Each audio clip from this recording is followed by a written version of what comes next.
Today's podcast is brought to you by Eddie. Find better candidates, conduct more focused interviews, and make data-driven hiring decisions. Hire Eddie, hire faster, hire smarter, hire more. Learn more at eddie.com. Now, let's podcast.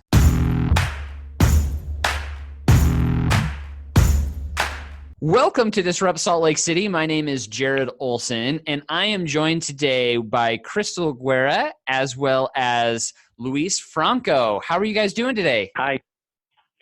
Doing well. Thanks for asking. Oh, so excited to have you guys join us. Crystal is the CEO and president of Guerra Media. And Crystal, we would love to hear a little bit about your background and tell us a little bit about what you're up to. And then we'll kick it over to Luis. And Luis is a recruiter over at MasterControl and loves the HR space just as much as we do. So Crystal, tell us about yourself, and then Luis.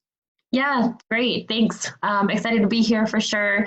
And just a little bit about me. I am a Utah native. Both of my parents are from Mexico, so hence the last name. If you can roll your R's, it's Guerra. Been in Utah here. I've been in the marketing space for about 8 years. So I specialize in B2B SaaS marketing, currently working with Marketware, and they're in the healthcare space. And outside of that, I have Guerra Media, and I really spend a lot of time focusing on preparing youth for adulthood, working with the Latino community, and also specializing in helping women rise up in leadership. Awesome. Welcome. Thanks. All right. So just kind of a little bit about myself. I'm Luis Franco. I mainly do the recruiting here at MasterControl. Our MasterControl is kind of more of a quality, helps heavy regulated industry stay compliant. But just a little bit about me. I joined the military not too long ago. Did the military, the Army, for about six years or so.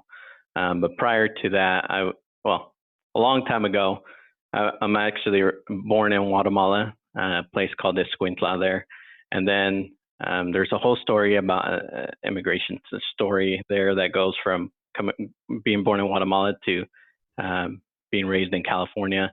And then my parents decided when I was young, I was about 10 years old, that California or Utah would have been is a better place to kind of raise children and things like that, just because it was a family focus and they had friends in Utah. So they decided, Utah would probably be better to raise children than California. So moved from California to Utah, and that kind of took me on a journey. Kind of one of the things that I admire growing up is just the different leaderships with different organizations. And that kind of brought me more curiosity in how to, be more of a leader in certain spaces. Particularly what I do now is in recruiting. But that's kind of what took me to the military, joined the military, also served I did missionary efforts for the church I belong to.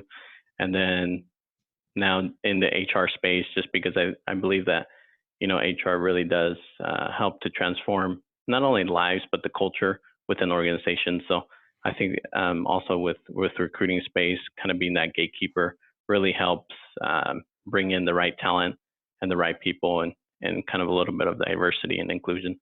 It's awesome. And that kind of starts with that HR piece. That's great. Well, we're so excited to have you guys join us today. And our topic that we really want to dive into is better understanding the local Latino community. So we have a lot of conversations in human resources and within Disrupt about how we can be more inclusive and diverse. And as we go to lots of big conferences and we hear about IND and equality, we're hearing a lot about women. We're hearing a lot about women in tech. We're hearing a lot about how to recruit, retain, and really have the best diverse workforce possible. But I haven't heard a lot in that discussion and dialogue about Latinos. And so I'm wondering if maybe you can tell us a little bit about the demographic of Latinos within Utah, that representation, and then maybe we can get into some of the ways we can create more representation for the Latino community. Yeah, All right, Crystal, absolutely. you got that? Yeah, no, definitely.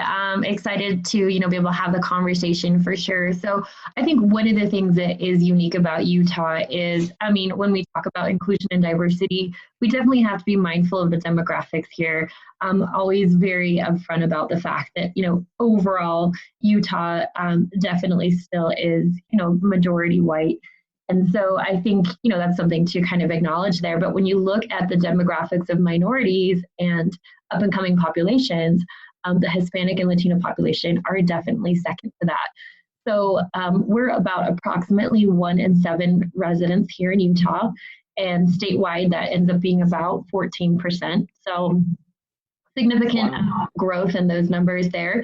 I think one of the questions that I get a lot is, people say, wow, 1 in 7 or 14%. And they kind of look around at their immediate community and they're like, but where are they, right? Mm-hmm. So one of the things, with Utah is there's definitely populations and definitely cities that are, a little bit more known for kind of having those pockets of diversity there. So statewide, I feel like it's continuing to grow and getting better. And then we look at the numbers nationwide, they're definitely there. So, as we jump into why there's a gap in maybe the tech space, I think it's one of the key drivers is that our population is still fairly young, and we are amongst, all other kind of minority groups, we're one of the youngest and fastest growing groups.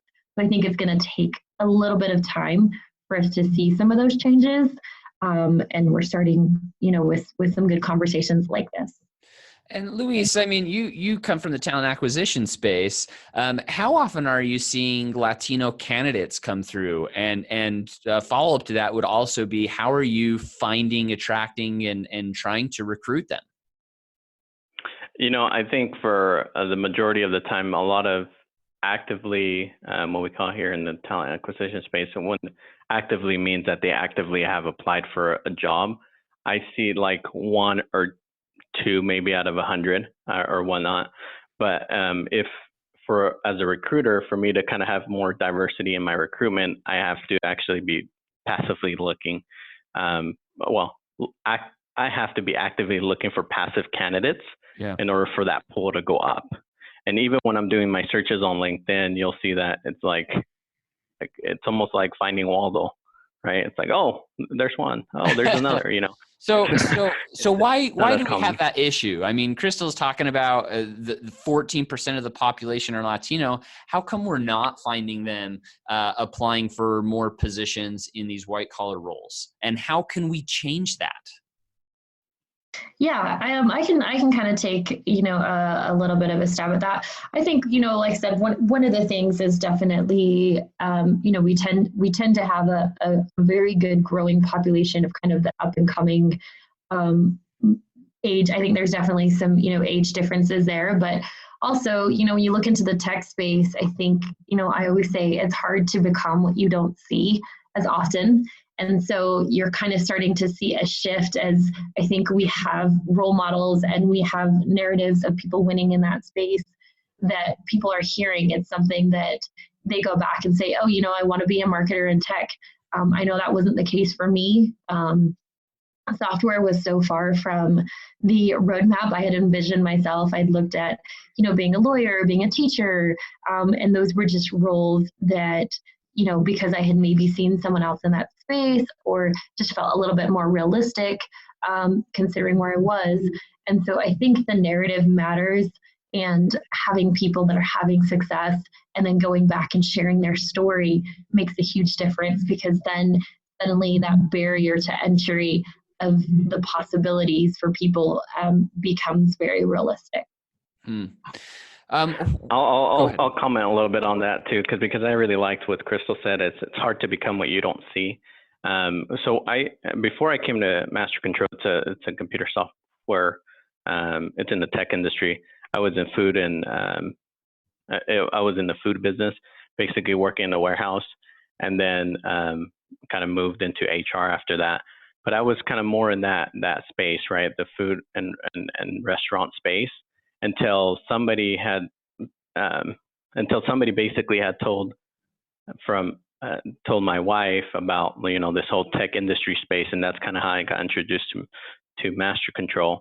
And then that's kind of how I became aware of it. Or else I would just be more on like the warehouse, transportation, or food, or even government, since I was in the military space. I have no idea because I wasn't completely aware of it.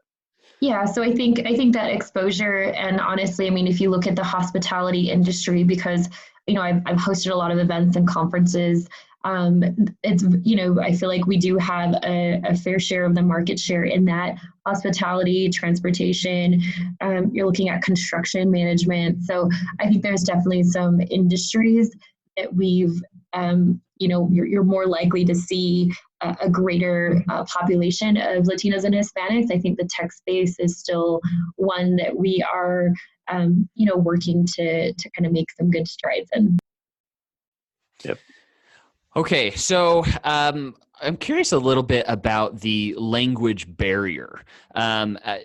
Is that an issue within the Latino community? Or, I mean, as a lot of people, as you both have grown up here in the state, do you feel that that's a challenge that you're facing or that Latinos or Hispanics are facing overall?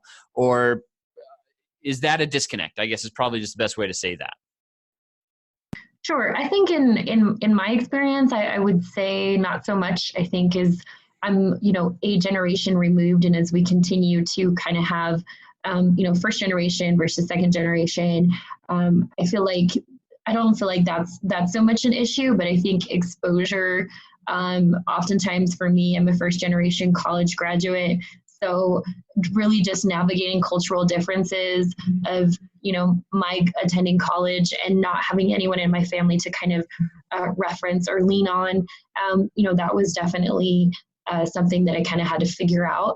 And then, once I got into the corporate space and I knew that I was already there was a layer of being a woman in corporate and in tech, and then there was the other layer of being a woman of color in corporate and in tech. And so I think my biggest takeaway has been that, we need to continue to encourage and speak to other Hispanics about the strength and the fact that it's possible to, rise up into positions of leadership and why it's such a great industry. I've been in tech now for 8 years and I love the space. And I think that, being able to share those success stories and the skills that I've been able to learn and, why it's a great environment to go into. Yeah, kind of to echo that same thing with Crystal said. I think in my experience, I haven't had too much of that situation, the language barrier. I think it depends on going back kind of the age of the person. I think the older maybe, but I think like she was mentioning, the first, second generation, I don't see that being too much of an issue. Same situation with me. I think for the most part, I was the first to graduate, college, and then from there kind of took me to the journey to kind of going from food, transportation industry, kind of government industry to tech industry. And once I did, become aware of the tech industry, really, I felt like I hit the jackpot, and I'm just like, oh, okay, how come I've just barely started hearing about tech industry until now? So I think it's kind of like what Crystal said, is that exposure, being aware of it, and then, communicating that to that community, to the Latinos. Man, I love both of your stories on how you have made it to where you are today. And I just keep thinking, why don't we have more examples, or how can we get more exposure to the Hispanic and Latino community so that they can have similar stories, assuming that that's what they want to do. So you both had some things presented to you. How can we as a profession and as a state draw awareness to the need that we have and bring out more Latinos and Hispanics to help us solve the talent shortage that we do have? Yeah, I think I'll take, kind of jumping on that. I think that partnering with community leaders, something that I have found is that there are some really great organizations. For example, there's a nonprofit, the Swasso Business Center. They've been around for about 15 years. They do workshops in English and in Spanish, talking about basic digital marketing principles, how to register your business as an LLC. I know that I've had an opportunity to work with just a lot of really great community leaders. And I think that instead of being, Latinos versus everyone else. I think the more we can kind of integrate those programs and say, hey, we've got a great Women in Tech Council. What can we do to just plug Latinas into some of what the programming that's already being offered? And so I think it's partnering with, like I said, some of those leaders in the community that are doing some really great things for the Hispanic population, and just making sure that they are aware of some opportunities going on at a greater scale. So another group that I love that I personally work with is Latinos in Action. And what I love about them is that they are in 8 states, 200 schools, and they have about 8,000 students, and they focus on the high school demographic. And so I think in order for us to create a pipeline of, the next up and coming CEOs, CMOs, CFOs, it needs to start at that level, and trying to introduce them to, people like us that, have had a few more years in being in the space. So kind of more on the corporate and kind of HR perspective, I think that there's a couple things that I think could help as well with this topic, is becoming aware of it first. I think a lot of times we're just not aware of it. It just, our mind focuses on what, it's in front of them. So I think bring awareness to that is a big thing. And the other thing too is being okay with being uncomfortable with those kind of subjects, because I think for the most part, it could be a little bit uncomfortable being like, hey, like I'm one Hispanic out of 80, out of 80 white people or whatnot. So even me, as I was saying that, I felt kind of uncomfortable saying it, right? But still, like being aware of it and also being okay to be uncomfortable, so you can get comfortable. So basically to have those discussions. And Luis, from the recruiting perspective, what advice would you give to those companies that are listening saying, yeah, we want to have those conversations, we want to find the talent? Where would you advise them to go to find more Latinos and Hispanics that are looking for work? I think a couple of things. I think giving the voices to minorities that are already in your group, allowing them to speak up a little bit more, or creating a safe environment where they can speak up. And then from there, having those discussions, and then as well as what Crystal was saying, is being involved in the community, in the Latino community, and having meetups, or even sponsoring it, where the organization can have those meetups in that business or whatnot. So I think that's great advice. Referral, and then bring them together, do a one-to-many event. I think that's an awesome tip. Crystal, so question for you. You're a CEO. I mean, you run a media company. You've been in marketing for a while. When we go to large local conferences like the Silicon Slopes Tech Summit, how many other CEOs are Latinos, and more importantly, Latinas like yourself? Sure. Not very many. I think as I've come, gone to different events, I personally know of 2, and we've kind of pointed each other out, and we've gotten to know each other a little bit. I know minority owned firms across Utah are fairly low.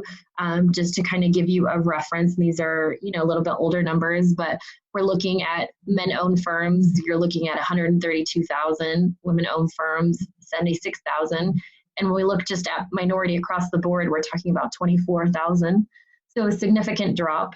And, it's something that I'm excited to continue to kind of help, and, again, just informing people, letting them know that it's possible, and creating that exposure. So not very many, at least not in the tech space. And I think that's also just another layer. Definitely have come across a lot of, great real estate agents, attorneys, Latino-owned printer shops. So highly educated population. I think that we're just a little bit late in the tech space. Okay. And I would also love to hear just a little bit about how are you, you're doing a lot to advocate for this change and to see other senior leaders come up within the demographic. How are you helping advocate? Tell us a little bit about some of the causes that you're doing. And I mean, you mentioned how you didn't have that role model to look up to. And I think that both of you are filling that role so well for this upcoming generation who might want to break into the human resource industry or the tech industry or marketing and all the things that you're doing. So what are you personally doing to try to advocate for the change? Yeah, absolutely. I'm involved with a variety of different organizations. I mentioned earlier, Latinos in Action. I love that they really focus on high school age students and just getting them excited at letting them know that, there's a variety of career possibilities. Really, the sky's the limit. It's not limited to construction or hospitality, and the food industry as well. So I think that's a really great organization. Also helped co-found the Utah Latino Business Expo last year that we launched. And that really is a platform created to showcase the business entrepreneurship side of the community. I think oftentimes when we think of Latinos and Hispanics, we think of the culture, we think of the food, the dancing. And whilst we all love that, and I love food, I think it's important to have a platform that recognizes all of the professional and academic side of the house as well. So I think, those are a couple of the activities that, I'm involved in. We also have, in terms of local state government, we've got Luz Escamilla. She's Mexican. She's a member of the Utah Senate. And I think even having her as an advocate and saying, oh, okay, now we can have people rising up into positions of government for the first year or for the first time. I know we have Dave Ibarra, who's going to be running for Salt Lake City governor.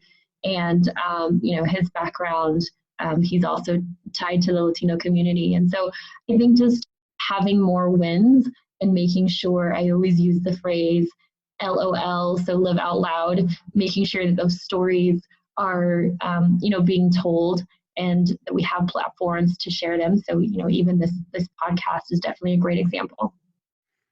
That's great. Luis, any thoughts that you have of advocating and some of the things that you're trying to do to draw attention and exposure to how we can help the Latino Hispanic community? I think for me, one of the things that I love that I think Crystal also loves is digital marketing, is building your platform in social media, just because that's really a big exposure to be like, oh, look, Latino or Latina, being exposed out on the different platforms like LinkedIn, Instagram, Facebook. I think for me, that's kind of what I use to leverage it, is that presence. Awesome. I like it. Any final thoughts that either of you have that you'd like to share with us? We've got a great following on this podcast. We've got more than HR professionals, CEOs. We've got other business leaders, and we might just have people who are wanting to break into the industry and follow the path that you both are trailblazing. So any final advice you'd like to offer to anybody? For sure. I would say, definitely be willing to ask for assistance and seek some of those community leaders out. Feel free to reach out to us after and, don't be afraid to ask questions and, what worked well, what didn't work well. And again, just coming back to networking and really partnering with other people, because together, I always say we're so much stronger together. And so while, I might be working on a few projects and have some ideas, I think coming together, not only as a community, but also, within the Hispanic community, that's something that I've also preached a lot about. Is it's not about, oh, you're Venezuelan, you're Guatemalan, you're Mexican. It's let's pull the already kind of divided resources we have together and, really, really showcase what the multifaceted dimensions of what the Hispanic community has to offer. So. I think for me, the biggest thing is being okay to be vulnerable, and because a lot of times that's what I know in the past has held me back, is, oh, well, I have all these excuses, I'm a minority. I mean, I'm not whatnot, but just, go out there, be vulnerable, be okay to fail. Just kind of have that exposure. And I think that's what brings a little bit more attention. And also, one of the things I've heard lately, I think it was this week or whatnot, was um, sometimes it's not what you think you should talk about. It's what needs to be said that's not being said. And so I think just that vulnerability piece, being okay to fail, and just going out there and like Crystal was mentioning, going out and networking is a big thing, trying out different communities and just putting yourself out there. Great advice.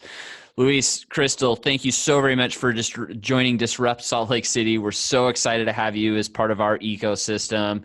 We love what you're doing to help advance the cause of inclusion and diversity. And thank you so very much for your time today. Thank you, Jared. Absolutely.